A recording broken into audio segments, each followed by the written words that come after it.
آپ نے جو محنتیں کی ہیں 6 مہینہ یا 4 مہینہ جس میں آپ نے پڑھا ہے اپنے استادوں سے جو کتابیں، اس تعلق سے آپ کے اندر کیا کمی ہے، کیا بیشی ہے، وہ ساری چیزیں پورے مضامین کو یکجا کر کے امتحان میں دیتے ٹیچر، تاکہ آپ کو ان مضامین پر اچھا خاصا عبور ہو جائے، اچھی خاصی جانکاری ہو جائے کہ ہاں جو کتابیں ہم نے پڑھی ہیں ان کا ریویژن ہے، ہاں اس کو ہم پڑھ رہے ہیں۔ اب امتحان حال میں جس طریقے سے غیر امتحان میں رہتے تھے، امتحان حال میں اس طرح نہیں رہنا۔ امتحان حال میں تو بس آپ اپنے سے کام رکھیے، جو آتا ہے وہی کیجیے۔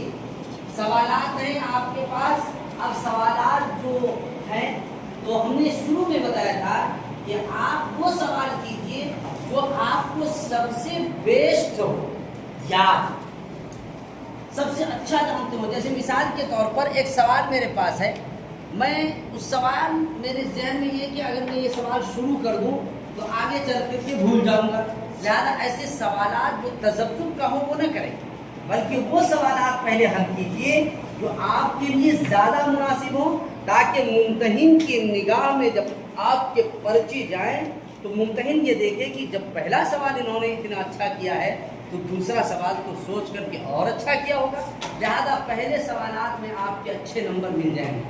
لہذا آپ ممتحن کے ذہن و دماغ کو بھی سمجھیے، پرکھیے، اور خصوصاً آپ اپنی کاپی پر جب لکھتے ہیں تو ان باتوں کا ضرور خیال رکھیں۔ نمبر 1 کہ آپ اسپیلنگ صحیح لکھیے، ہے نا؟ آپ جو الفاظ لکھ رہے ہیں اس کی اسپیلنگ چاہے انگریزی ہو، ہندی ہو، اردو ہو، تو آپ نقطے کا اور زبر اور زیر کا فرق کر کے لکھیے۔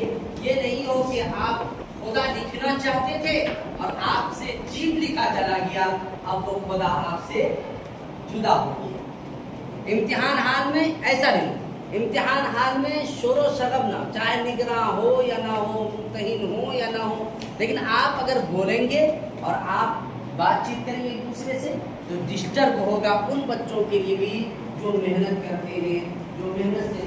اب آپ کے پاس بتائیے وقت کتنا ہے؟ آپ کے پاس وقت ہے تقریباً 1.5 گھنٹہ۔ اب 1.5 گھنٹہ میں آپ آدھے گھنٹے آپ نے ویسٹ کر دیا اپنے سوال سمجھنے میں اور اس کو لکھنے میں، پھر لکھتے ہیں پھر بھول جاتے ہیں۔ ذہن بھائی امتحان کا موقع جو آتا ہے وہ ذہن کا ریویژن ہوتا ہے، ذہن میں کیا چیزیں ہیں کیا چیز نہیں ہے۔ ابھی تو یہ آ رہا تھا اچانک بھول گئے۔ ہم لوگوں کا ہوتا تھا جب ہم لوگ ایگزام دیتے تھے، ایک شعر کی کتاب ہے، اب وہ ہم پڑھ رہے ہیں، شاعری پڑھ رہے ہیں، پڑھتے پڑھتے گئے 2 لائن پڑھے، پتہ چلا میں بھول گیا۔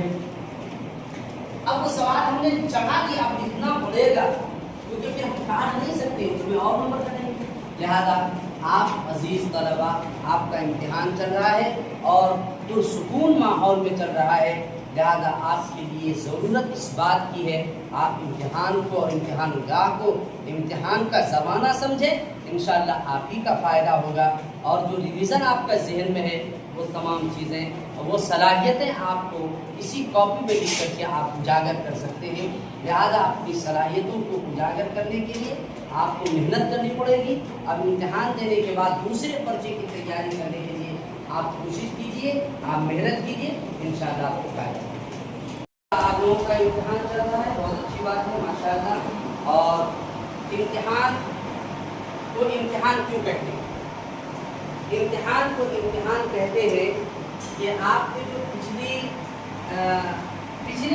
سال بھی امتحان دیے ہوں گے، اور دینی مدارس میں 2 امتحانات ہوتے ہیں، ایک ششماہی اور کہیں 3 ہوتے ہیں، ایک ششماہی ایک سالانہ، اور کسی ادارے میں 3 ہوتے ہیں، سہماہی، ششماہی اور ڈانٹ۔ اور یہ امتحان میں سختی اس بنیاد پر ہے کہ میری زندگی اور میرا مستقبل جڑا ہوا ہے اس تعلیم سے، لہٰذا آپ کا انگلش ہے، انگریزی ہے، یہ سب چیزیں کیوں دی جاتی ہیں؟ اس لیے دی جاتی ہیں تاکہ ہمارے بچوں کے اندر، اور خصوصاً حافظ اکبر اقبالی صاحب دامت برکاتہ ان کا ایک مشن ہے اور ان کا ایک کام ہے کہ ہم کسی طریقے سے اپنے بچوں کے اندر